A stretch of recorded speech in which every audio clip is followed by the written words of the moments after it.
बेटा आपको जो प्रॉब्लम क्वेश्चंस मैंने दिए हुए हैं उनमें से पहला प्रॉब्लम क्वेश्चन हम लेते हैं। तो थर्ड एप्लीकेशन आपकी चल रही है, ये एप्लीकेशन थर्ड आपका चल रहा है। थर्ड एप्लीकेशन का फर्स्ट प्रॉब्लम सॉल्विंग क्वेश्चन ले रहा हूं मैंने आपको प्रॉब्लम सॉल्विंग में एक क्वेश्चन दिया था बच्चों, जिसमें n इज नंबर या वैल्यू गिवन है और u यहां यूनिट दे रखी है। क्लियर? फिर n और u की जब आपस में आपने मल्टीप्लाई करी तो n और u की मल्टीप्लाई करके क्या बना था, एक फिजिकल क्वांटिटी बना था, एक फिजिकल क्वांटिटी बना था। याद है, कन्वर्जन वाले केस में ही सिखाया आपने। अब क्वेश्चन में आपसे कहा गया है, चार ऑप्शन दे रखे हैं। ओके, तो चारों ऑप्शन में आपसे कहा गया n और u में आपस में रिलेशन कैसा है। तो उसमें एक रिलेशन आपको दे रखी है n inversely proportional to u। ये वाला ऑप्शन सही है, n inversely proportional to u, ये वाला ऑप्शन बिल्कुल सही है। ये आपको आई थिंक डी ऑप्शन दे रखा होगा, वो आप देख लेना आंसर के अंदर। अब ये वाला ऑप्शन सही क्यों है, पहले इसे चेक करिए। देखो, याद हो मैंने आपको जब ये क्वेश्चन कराया था, डेरिवेशन कराया था, उसमें बच्चे एन यू जो आपको गिवन है वो n1 u1 is equal to n2 u2 आपको मैंने प्रूफ करवाया था। तो n1 u1 is equal to n2 u2 के होता है। तो इसका मतलब n1 और u1 की जो भी कैलकुलेशन होकर आएगी, जैसे 1 metre is equal to n2 u2 means equal to 100 centimetre. तो बच्चों जैसे 1 मीटर लिखा हुआ है, वो 1 मीटर बेटा 100 सेंटीमीटर के इक्वल होता ही नहीं होता है। जबकि दोनों तरफ अगर देखोगे, नंबर और यूनिट दोनों तरफ डिफरेंट है, बट दोनों फिजिकल क्वांटिटी आपस में इक्वल हैं। तो इससे क्या देखा आपने, n1 u1 n2 u2 के इक्वल है। तो ऐसे केस में ये n u जो आप देख रहे हो, इसे एक बार लिखकर हम कांस्टेंट लिख सकते हैं, like this. n u equal to constant लिख सकते हैं। ओके, तो यहां आपके पास n u इक्वल टू जो कांस्टेंट आपने लिखा है, बेटा अगर कांस्टेंट हटाओगे फिर दोबारा इसे हम वापस n1 u1 is equal to n2 u2 लिख सकते हैं। इसका मीनिंग होता है प्रोसेस से पहले जो फिजिकल क्वांटिटी थी और प्रोसेस के बाद, मतलब कन्वर्जन के बाद जो फिजिकल क्वांटिटी थी, वो दोनों आपस में कैसी हैं बच्चे, इक्वल हैं। ओके, वो आपस में कैसी इक्वल है, इस बात का ये मीनिंग होता है। और जब दो फिजिकल क्वांटिटी आपस में जब इक्वल होंगी तो वो क्या कहलाएगी बच्चे, N U equal to constant कहलाती है। ऐसा आपने 9th क्लास में भी सीखा था, जैसे मोमेंटम आपने पढ़ा था ना, P1 equal to P2। Collide होने से पहले momentum is equal to collide होने के बाद मोमेंटम, टक्कर से पहले मोमेंटम, टक्कर के बाद मोमेंटम। याद आ गया, 9th क्लास में ऐसे आपने पढ़ी थी चीजें। फिर उस मोमेंटम को याद हो, हमने फिर P इक्वल टू कॉन्स्टेंट लिख दिया था। ओके, तब जब दो क्वांटिटी आपस में इक्वल होती हैं, उसको फिर उस क्वांटिटी को आप बच्चे कांस्टेंट करके लिख सकते हो। क्लियर? तो ये बेसिक फिनोमिना याद होना जरूरी है। यूजुअली सब बच्चों को पता है, मे भी एक आध बच्चे को नहीं पता होता, इसलिए मैंने बताया। तो ध्यान से देखो, यहां से साफ दिखाई दे रहा बच्चों, ये u अपॉन में चला जाएगा। ये प्रोपोर्शन कांस्टेंट का हटा दो, जब कांस्टेंट हटेगा तो क्या आ जाएगा, प्रोपोर्शनल का सिंबल आ जाएगा। तो 1/u ऐसे करके हम लिख सकते हैं। क्योंकि आपको एक चीज सिखाई गई है बेटा, प्रोपोर्शन का साइन हटता है जब, एक मिनट, बीच में कॉल आ गई थी बच्चों। ओके, मेरी आवाज आ रही है सबको? ओके अच्छा, जब ये आप जानते हो दो क्वांटिटी आपके पास ये मल्टीप्लाई में दे रखी है, इज इक्वल टू कांस्टेंट है। बेटा कांस्टेंट को हटाओगे तो प्रोपोर्शनल का सिंबल लगा सकते हैं, और जब प्रोपोर्शनल का सिंबल हटता है तो इक्वल टू कांस्टेंट लिख सकते हैं। क्लियर? तो ये फाइनल आपके पास आंसर आ गया है। तो ये मैंने काफी इलेबरेट करके अच्छे से एक्सप्लेन करके आपको सिखाया। आपको डायरेक्ट आंसर बच्चे ये वाला लिखना होगा। ओके, तो आई थिंक थोड़ा सा बच्चों लाइट कम हो गई होगी, क्योंकि अभी है ना लाइट चली गई है, तो अभी इन्वर्टर से चल रहा है सब कुछ। तो ये बताइए, अभी फिलहाल साफ नजर आ रहा आपको? कोई प्रॉब्लम तो नहीं? दिखाई दे रहा बोर्ड? चलो, प्रॉब्लम हो तो बता देना फिर, है ना।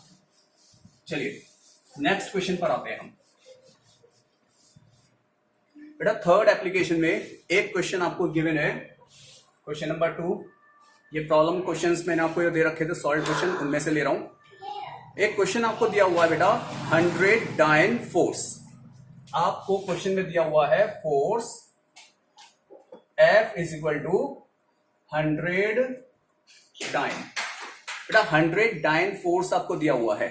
अब ये 100 डाइन फोर्स कन्वर्ट करना है आपको, convert into kilogram, metre and minute. Kilogram, metre और मिनट में आपको इसे कन्वर्ट करना होगा। ये है आपका क्वेश्चन। तो ये क्वेश्चन जो आपको दिखाई दे रहा है, सबसे पहले आप देखिए बच्चे, हमें कन्वर्ट किस चीज को करना है? बेटा कन्वर्ट हमें फोर्स को करना है, और आप जानते हो फोर्स का formula F equal to ma होता है। अब यहां आपको कितना फोर्स दिया हुआ बच्चे? फोर्स हमें दे रखा है 100 डाइन। जिस चीज को कन्वर्ट करना है उसे आप लिख लिया करो 100 डाइन करके। ओके, तो पहले जिस चीज को कन्वर्ट करना है उसके अंदर चेक करो मास, लेंथ और टाइम किस टर्म में आपको दे रखी है। तो हमें कन्वर्ट बेटा 100 डाइन को करना है। तो 100 डाइन, डाइन के अंदर अब मास, लेंथ और टाइम किस टर्म में होगी? तो ये आप जानते हो किस टर्म में होगी? 100 gram. Okay, centimetre, centimetre into second की पावर -2।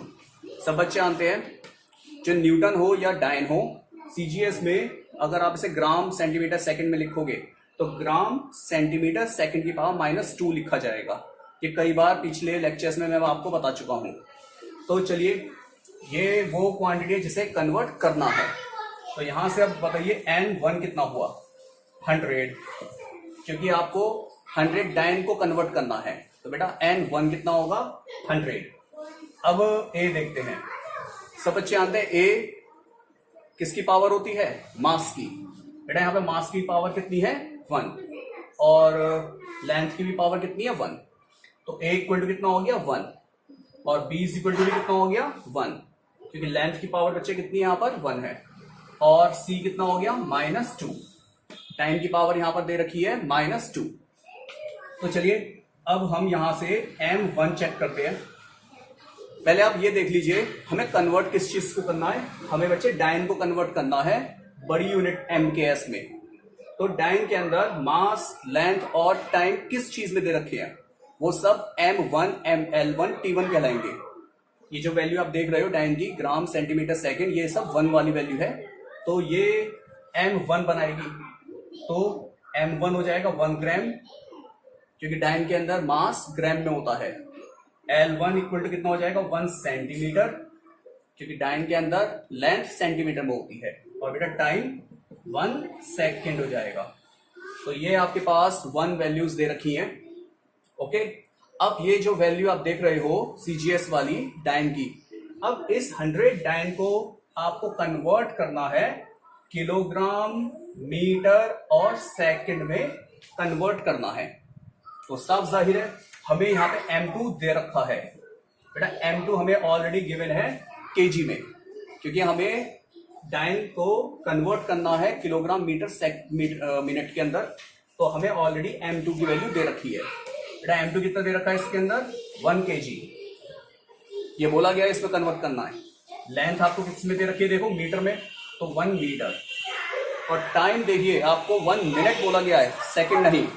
तो बेटा T2 इसका मतलब क्या होगा? 1 मिनट। ओके, तो आपसे 100 डाइन को बोला गया है किलोग्राम, मीटर और मिनट में कन्वर्ट करने के लिए। तो देखो M2, L2, T2 की वैल्यू आ गई आपके पास।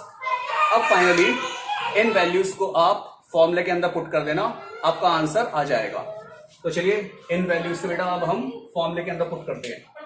ये मैं ऊपर से मिटा देता हूं, यहां वैल्यू पुट करूंगा। ओके, तो N2 is equal to, formula सब बच्चों को याद है, दोबारा फॉर्मूला लिखने की जरूरत तो नहीं है, मैं बोलता हुआ चलूंगा। N1, बेटा N1 कितना है? 100। ओके, फिर M1 अपॉन M2, M1 कितना है? 1 ग्राम, अपॉन M2 कितना है? 1 kg, 1 kg। क्लियर? तो M1 अपॉन M2 की पावर कितनी दे रखी है? A कितना है? ये 1। Is that clear? Same L1 upon L2, 1 centimetre upon 1 metre, power कितनी दे रखी है आपको? 1। क्लियर? फिर इसके अलावा 1 second upon 1 minute, 1 second upon 1 minute. Power आपको कितनी दे रखी है? C-2। तो ये आपके पास N2 आ चुका है। इसे आप कैलकुलेट करते हैं, तो कैलकुलेट होने के बाद देखिए आंसर कितना आएगा बेटा, 1 ग्राम अपॉन 1000 ग्राम। तो ये हो गया आपका 1 ग्राम अपॉन 1000 ग्राम। पावर 1 है, फर्क ही नहीं पड़ता पावर 1 लिखने का। ये है 1 सेंटीमीटर अपॉन 100 सेंटीमीटर। पावर कितनी है? 1, लिखने की जरूरत नहीं है। देखो अब यहां पर ये दे रखा 1 सेकेंड अपॉन 60 सेकेंड, क्योंकि सब बच्चे जानते हैं 1 मिनट के अंदर बच्चों कितने सेकंड होते हैं? 60 सेकंड होते हैं। तो बेटा यहां 1 मिनट की वैल्यू रख देना 60 सेकंड। तो देखिए यहां से सेकंड गया, सेंटीमीटर सेंटीमीटर, ग्राम से ग्राम। क्लियर? तो यहां N2 इज इक्वल टू 100। अब ये वैल्यू आप जो देख रहे हो अपॉन में 1000 है, अपॉन में 1000 इंटू 100 भी अपॉन में। देखिए अब आपके सामने ये जो दिखाई दे रहा है 1/60 की पावर -2। अब आप जानते हैं इसे अगर उल्टा रिवर्स करके लिख देंगे तो ये 60 की पावर +2 हो जाएगा। तो ये आपके पास 60 की पावर +2 हो जाएगा। क्लियर? तो 60 की पावर बच्चे कितना हो गया? +2। बस अब इसे थोड़ा सा सॉल्व कर लेते हैं। तो N2 इक्वल टू 100 से बेटा 100 गया, यहां पे आपके पास 3600। ओके, ये आपके पास आ चुका है 60 × 60 अपॉन में कितना लिखा हुआ है? 1000। तो ये आपके पास फाइनली बेटा 3.6 की वैल्यू आ चुकी है। तो N2 इज इक्वल टू हमारे पास 3.6 कैलकुलेट होकर आ चुका है।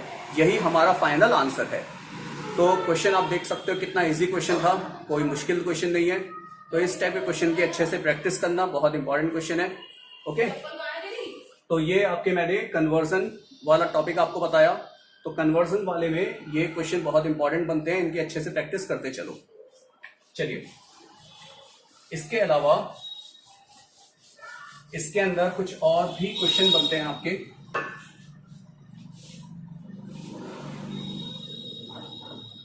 ओके, एक मिनट देखता हूं कौन कौन बच्चे आए हुए हैं। ओके बेटा, ये वरुण एंटर कर रहा है, 1 मिनट। चलो लिसन बेटा, मैंने आपको अब तक इसके अंदर ये जो थर्ड एप्लीकेशन था इसके ऊपर बेस्ड कम से कम ये 3-4 क्वेश्चन और करा दिए। तो ये थर्ड एप्लीकेशन के ऊपर बेस्ड कन्वर्जन वाले क्वेश्चन हैं, बहुत इंपॉर्टेंट क्वेश्चन है। इस पर मैं आपको एक क्वेश्चन और करा रहा हूं जो असाइनमेंट के अंदर मैंने दिया हुआ है। वो अप्रोक्सीमेटली 16 क्वेश्चन था। वो मैं आपको कल भी लेक्चर के दौरान सुबह मॉर्निंग में करा रहा था, वो क्वेश्चन रह गया था अधूरा, मैं आपको अब करा देता हूँ। वो इसी के ऊपर बेस्ड क्वेश्चन है। तो असाइनमेंट क्या, मैं फिर रिपीट करूंगा बच्चे। असाइनमेंट जो आपको मैंने दिया हुआ है नोट्स के अंदर, जो असाइनमेंट दिया हुआ है नोट्स के अंदर, तो नोट्स के असाइनमेंट का 16 क्वेश्चन देखना आप। ये एनसीईआरटी का क्वेश्चन है, बहुत अच्छा क्वेश्चन है। क्लियर? ये 100% एग्जाम में देता हूं मैं। यहां आपके पास क्वेश्चन में बोला गया है एक 1 कैलोरी आपको हीट दे रखी है बच्चों। 1 calorie heat that is equal to 4.18 या 4.2 जूल, राउंड ऑफ करके लिख दिया। 4.2 जूल एनर्जी के इक्वल आपको दे रखी है। तो याद रखना, 1 कैलोरी जो हीट होती है बेटा वो 4.2 जूल एनर्जी के इक्वल होती है। क्लियर? तो ये हीट एनर्जी है और ये आपकी नॉर्मल एनर्जी वर्क डन वाली है। अब आपको एक रिलेशन दिया हुआ है 1 जूल के अंदर बच्चों अप्रोक्सीमेटली जो किलोग्राम है वो केजी में होता है, मीटर स्क्वायर में होगा और सेकंड की पावर -2 होगा। तो ये 1 है तो 1 ले लेना। तो आपको क्वेश्चन के अंदर गिवन है 1 joule is equal to 1 kilogram metre square second की पावर -2। तो क्वेश्चन में आपसे ये कहा गया है कि कन्वर्ट करना है आपको, ये जो आपके पास एक यूनिट जो दे रखी है जूल की एनर्जी की, अब आपको कन्वर्ट करके एक नई यूनिट बनानी है। जो आपको न्यू यूनिट बनानी है उस न्यू यूनिट का मास अल्फा है, न्यू यूनिट का जो आपको लेंथ है वो बीटा दे रखी है, और जो नई यूनिट है न्यू यूनिट का टाइम बच्चों गामा है। तो अब आपको एक नई यूनिट बनानी होगी एनर्जी की, और उस नई यूनिट के अंदर अल्फा बीटा गामा आने चाहिए। सही है? तो ये आपको अब करके दिखाना होगा। तो देखो ये हम कैसे करने वाले हैं। तो new unit of heat energy आपको बनानी है बच्चे। तो यहाँ पे मैं लिख देता हूँ करना क्या है। New unit of heat energy, okay, heat energy आपको नई यूनिट ऑफ हीट एनर्जी आपको बना के दिखानी होगी, जिसके अंदर अल्फा बीटा गामा मास लेंथ और टाइम की न्यू यूनिट्स हैं। तो एक एक करके चलिए इसे अब करते हैं। तो सबसे पहले अब आप आंसर को देखो, ये क्वेश्चन है, ये बच्चे क्वेश्चन है। अब आंसर के अंदर देखते हैं हमें क्या क्या दे रखा है। सबसे पहले आपको 1 जूल इक्वल टू ये फॉर्मूला गिवन है, ओके, और 1 कैलोरी आपको इतना दे रखा है। तो सबसे पहले आपको यूनिट बनानी किस चीज की है बेटा, हमें यूनिट बनानी है new unit of heat energy, okay. तो new unit of heat energy आपको बनानी है। तो साफ जाहिर है new unit of heat energy में ये 4.2 जो आप देख रहे हो, तो वो N1 दे रखा है। 1 कैलोरी हीट पुरानी यूनिट हो गई, और आपको न्यू यूनिट किसकी बनानी है, हीट एनर्जी की। तो साफ जाहिर है 1 कैलोरी इक्वल टू 4.2 जूल जो दे रखा है, 4.2 क्या कहलाएगा आपका, N1 कहलाएगा, ओके। अब ए देखिए बच्चे, ए कितना होगा। अब आप इसी के आगे लिख दो 4.2, 1 जूल के अंदर कितना दे रखा है बच्चे, मास लेंथ और टाइम किलोग्राम मीटर स्क्वायर, बेटा सेकंड की पावर -2 की टर्म में आपको गिवन है। मैंने जूल की वैल्यू लिख दी, देखो ये लिखी हुई है, मैंने जूल की जगह ये लिख दिया किलोग्राम मीटर स्क्वायर सेकंड की पावर -2। तो आप देखिए ये है N1 की वैल्यू, ये रही। अब आप देखो बच्चे किलोग्राम के ऊपर पावर कितनी है, 1, तो ए कितना हो गया 1। बेटा बी कितना दे रखा है इसके अंदर, मीटर का स्क्वायर का मतलब 2, और सेकंड के ऊपर आपको बेटा दे रखा है -2। Is that clear. तो N1 आ गया, ए आ गया, बी आ गया और सी आ गया। क्लियर। ये सब चीजों पर भी आप जो देख रहे हो ये क्वेश्चन के अंदर गिवन है हमें। अब इसके अंदर हमें मास देखना होगा। तो बच्चों मास अभी इनिशियली हमें किस टर्म में दे रखा है, देखिए किलोग्राम मीटर सेकंड में दे रखा है। तो बेटा M1 क्या है 1 kg, और L1 क्या है 1 मीटर, देख सकते हो 1 मीटर की टर्म में दे रखा है पुरानी वाली यूनिट में। और T1 कितना दे रखा है 1 सेकेंड। और न्यू यूनिट आपको बनानी है M2 L2 T2, बेटा न्यू यूनिट है, और जो न्यू यूनिट आपको बनानी है उसमें मास अल्फा kg दे रखा है। बोला गया है क्वेश्चन के अंदर, मैं फिर रिपीट करूंगा, न्यू यूनिट जो आपको बनानी है उसके अंदर बेटा mass of new unit alpha kg है, लेंथ बीटा मीटर है, ये बोला गया क्वेश्चन के अंदर, और जो टाइम है वो गामा सेकंड है ऑफ द न्यू यूनिट। ये न्यू यूनिट है, मैं आपको बता दूं ये वैल्यू जो लिखी हुई है ये क्या है, न्यू यूनिट की वैल्यूज हैं जिसमें कन्वर्ट करना है आपको। मेरी बात समझ में आ गई। बस वैल्यू सारी आ चुकी है बेटा, फॉर्मूला आपको पता है, फॉर्मूले में ये सारी वैल्यूज रखना, सॉल्व करना, आंसर आ जाएगा। तो देखिए N2 is equal to N1 कितना है 4.2, फॉर्मूला सबको पता है, M1 upon M2, M1 upon M2 कितना है 1 kg अपॉन अल्फा kg की पावर कितनी है बच्चे 1। Same 1 metre upon beta metre, 1 metre upon beta metre, power कितनी है इसके ऊपर b, b कितना बच्चे 2। Same T1 upon T2, T1 कितना बच्चों 1 सेकेंड अपॉन गामा सेकेंड, तो गामा सेकेंड पावर कितनी है इसके ऊपर -2। तो आप देख सकते हो ये बिल्कुल वैसे ही सॉल्व करना है जैसे अभी कन्वर्जन वाले क्वेश्चंस मैंने आपको कराए हैं। इसमें देखो केजी से केजी गया, मीटर से मीटर गया, सेकंड से सेकंड गया। अब इसे बच्चे सॉल्व करते हैं। अब फाइनली सॉल्व करके देखो आंसर कितना आएगा। तो देखो N2 इज इक्वल टू 4.2, बेटा ये अल्फा जो दे रखा है सीधा करो इसे, ये ऊपर आ जाएगा। ये जॉनी कौन है भाई, ये बातें करे आ रहा है, अब्यूजिंग कर रहा है। मैं अब इसमें से आपको बाहर निकाल देता हूँ। ये जॉनी नाम का बच्चा है, अगर बात ये शैतानी करोगे मैं इसमें से एग्जिट कर दूंगा। अब दोबारा से आपकी है ना शिकायत नहीं आनी चाहिए, अब्यूजिंग कर रहे हो काफ़ी ज़्यादा। ओके, अब्यूजिंग मत करो जॉनी। अगर अब दोबारा किसी बच्चे ने बदतमीजी करी मैं उस बच्चे को एग्जिट कर दूंगा, निकाल दूंगा बाहर, फिर कभी एंटर नहीं करने का हूँ दोबारा इस क्लास में। देखो बच्चे 4.2 बेटा 4.2। अब आप जानते हो ये अल्फा ऊपर आया बेटा, ये अल्फा -1 हो गया। ये देखिए अपॉन में बीटा है, बीटा ऊपर आएगा तो स्क्वायर भी हो रहा है, तो बीटा की पावर -2। समझ में आ गया? बीटा ऊपर आके स्क्वायर इनवर्स हो जाएगा, फिर बीटा की पावर -2 बन जाएगा। सेम बच्चे ये लिखा 1 गामा की पावर -2, ऊपर आएगा तो पावर गामा की +2 हो जाएगी, तो गामा की पावर +2। तो बच्चों ये आपके पास अब फाइनल आंसर आ चुका है। बहुत इंपॉर्टेंट क्वेश्चन है, मैं इस क्वेश्चन को हर साल एग्जाम में देता जरूर हूँ। पीरियडिक टेस्ट में आपको ये वाला क्वेश्चन जरूर आ सकता है और इसके अलावा आगे के भी जो एग्जाम्स होंगे उनमें भी अगर कोई, मैं प्रेफर करता हूँ मोस्ट इंपॉर्टेंट क्वेश्चंस में इसे जरूर करता हूँ डायमेंशन वाले चक्कर में से। तो काफी अच्छा क्वेश्चन था, आसान था, आपका ये फाइनल आंसर आ चुका है। बच्चों क्वेश्चन में बकायदा आपसे बोला गया है शो दैट करके, कि show that the new unit of the heat energy is this. तो ये शो दैट मैंने कर दिया, ये प्रूफ करके दिखाना था, ये बोला गया क्वेश्चन के अंदर शो दैट दिस। तो अब तक मैंने आपको बच्चों कन्वर्जन वाले बहुत इंपॉर्टेंट क्वेश्चन सॉल्व करवा के अच्छे से बता दिए हैं। अब हम नेक्स्ट टाइप के ऊपर आते हैं। अगली टाइप आपकी जिसमें आपको प्रूफ करके दिखाना होगा कि जो भी इक्वेशन होती हैं वो आपस में इक्वल है, करेक्ट है या इनकरेक्ट है। तो अब हम फोर्थ एप्लीकेशन करने वाले हैं जिसमें अब हम कैलकुलेट करेंगे checking the correctness of an equation. तो बेटा मैं अब फोर्थ एप्लीकेशन पे आ रहा हूं। ये जो सोल्यूशन आप देख रहे हो बच्चों 10 मिनट के बाद टाइम आउट हो जाएगा। आज 40 मिनट की क्लास रखेंगे, ओके। तो काफ़ी हद तक मैं आपको करा दूंगा, काफ़ी ज़्यादा क्वेश्चंस आपकी प्रैक्टिस हो जाएंगे आज। मैं फिर रिपीट करूंगा, आज मैं आपको क्या बता रहा था अभी मैं आपको अब तक 3 एप्लीकेशन करा चुका हूँ। फोर्थ एप्लीकेशन है आपका checking the correctness of an equation. तो फोर्थ एप्लीकेशन पे आते हैं, चेकिंग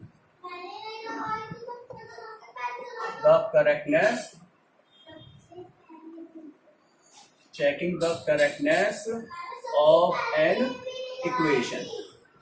बेटा अब आपको प्रूफ करके बताना होगा कि इक्वेशन डायमेंशनली सही है या गलत है, ओके। ये वो क्वेश्चंस हैं जिसमें हम किसी इक्वेशन को लेंगे और उसकी LHS और RHS आपस में इक्वल प्रूफ करके दिखाएंगे। Is it clear? तो अब मैं इसके ऊपर एक क्वेश्चन लेने वाला हूं।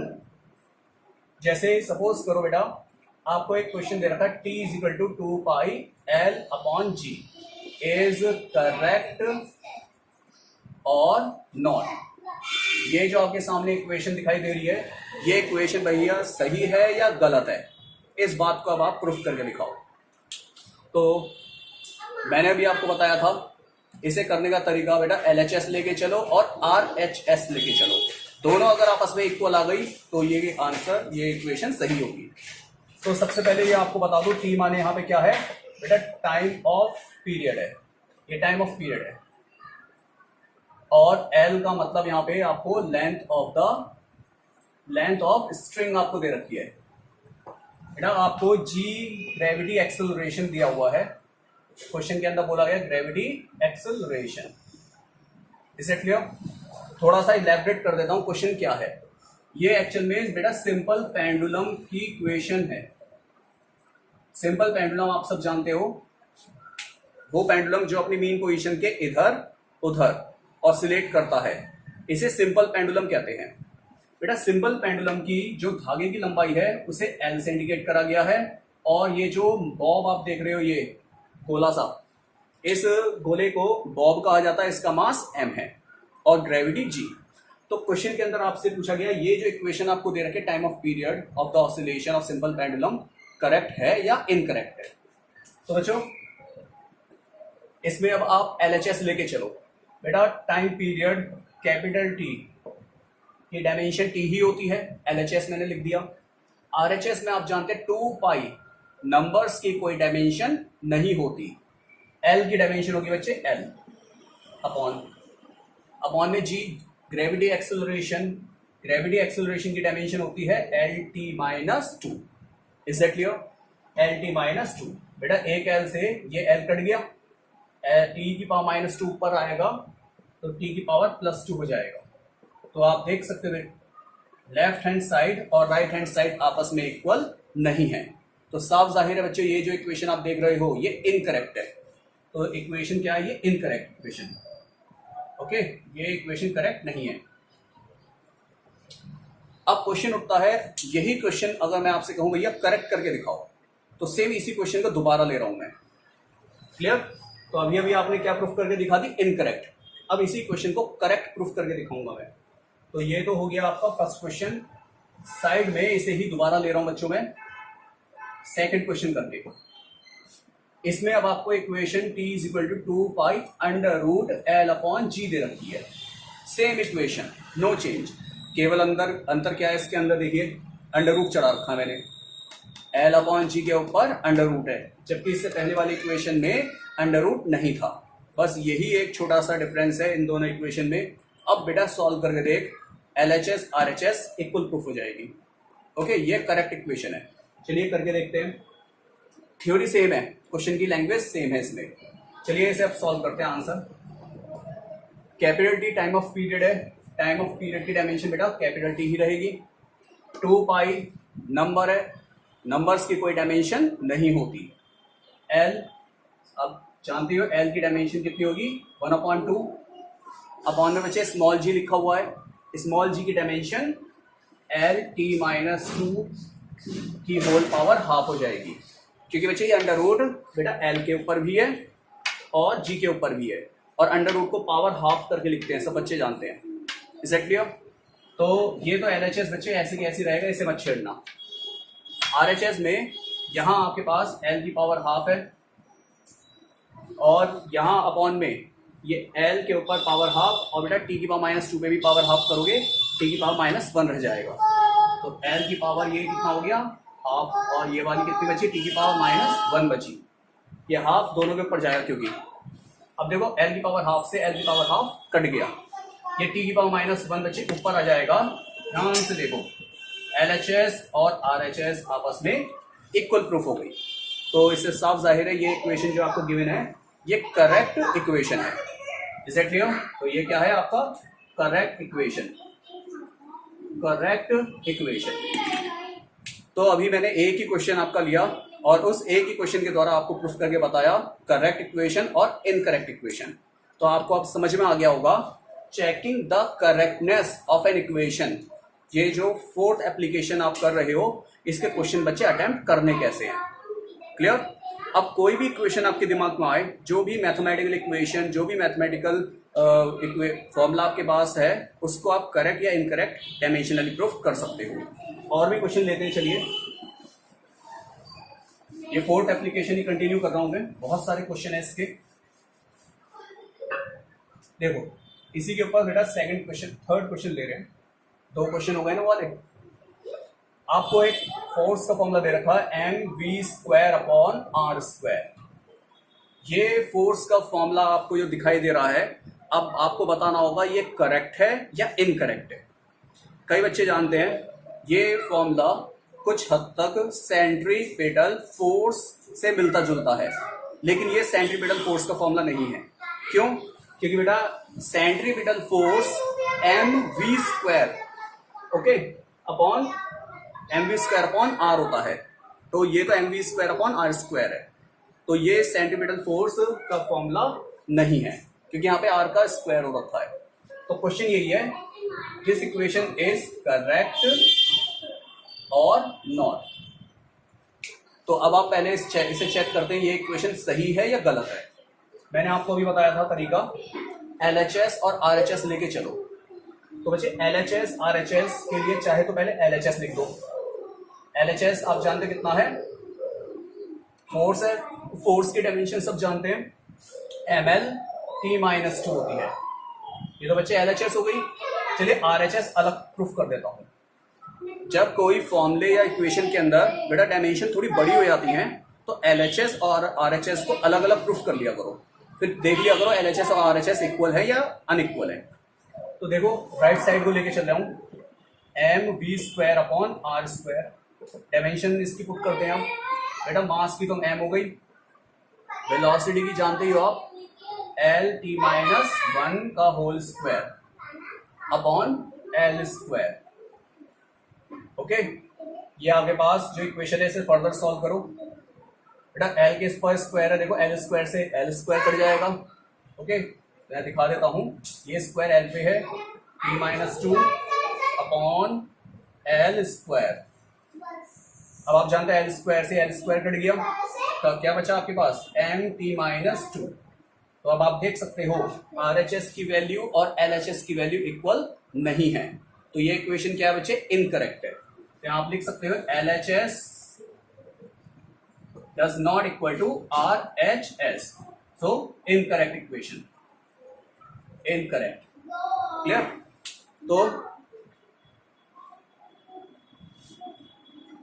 एक मिनट बच्चों, ओके, क्वेश्चन की प्रैक्टिस अच्छे से करते हुए चलो। जो भी आपको मैं क्वेश्चन प्रैक्टिस करा रहा हूं इसकी अच्छे से प्रैक्टिस आप करते हुए चलना। ओके, लिसन, मैंने आपको अब तक थर्ड डायमेंशन, थर्ड जो फोर्थ एप्लीकेशन दिखाई दे रही है बेटा, फोर्थ एप्लीकेशन के ऊपर कई सारे क्वेश्चंस प्रैक्टिस करा दिए हैं। इन क्वेश्चंस की अच्छे